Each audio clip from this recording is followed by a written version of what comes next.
10 অক্টোবৰত অনুষ্ঠিত হ'ব গুৱাহাটী প্ৰেছ ক্লাবৰ নিৰ্বাচন। আগবঢ়াইছো এটা গুৰুত্বপূৰ্ণ খবৰ। গুৱাহাটী প্ৰেছ ক্লাবৰ নিৰ্বাচনৰ দিন ঘোষণা কৰা হৈছে।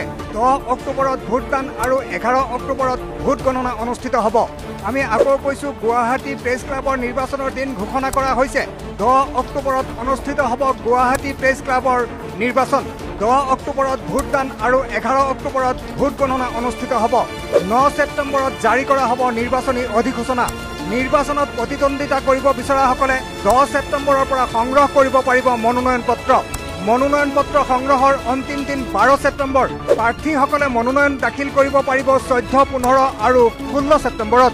18 ছেপ্টেম্বৰত মনোনয়ন পৰীক্ষাৰ দিন ধাৰ্য কৰা হৈছে। মনোনয়ন প্ৰত্যাহাৰৰ অন্তিম দিন 10 ছেপ্টেম্বৰ। ভোটদান 10 অক্টোবৰ আৰু ভোট গণনা 11 অক্টোবৰত অনুষ্ঠিত হ'ব। গুৱাহাটী প্ৰেছ ক্লাবৰ নিৰ্বাচনৰ দিন ঘোষণা কৰে প্ৰেছ ক্লাবৰ নিৰ্বাচন সমিতিৰ অধ্যক্ষ গৌতম শৰ্মাই। আগবঢ়াইছো এটা গুৰুত্বপূৰ্ণ খবৰ।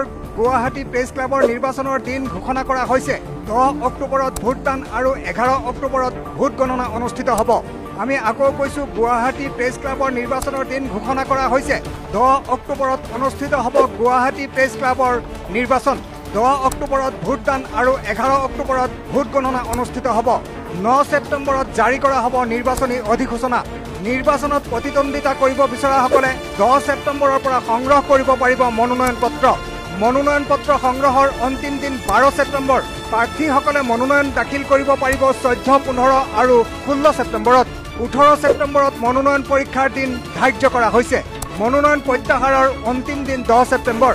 ভোটদান 10 অক্টোবৰ আৰু ভোট গণনা 11 অক্টোবৰত অনুষ্ঠিত হ'ব। গুৱাহাটী প্ৰেছ ক্লাবৰ নিৰ্বাচনৰ দিন ঘোষণা কৰে প্ৰেছ ক্লাবৰ নিৰ্বাচন সমিতিৰ অধ্যক্ষ গৌতম শৰ্মাই।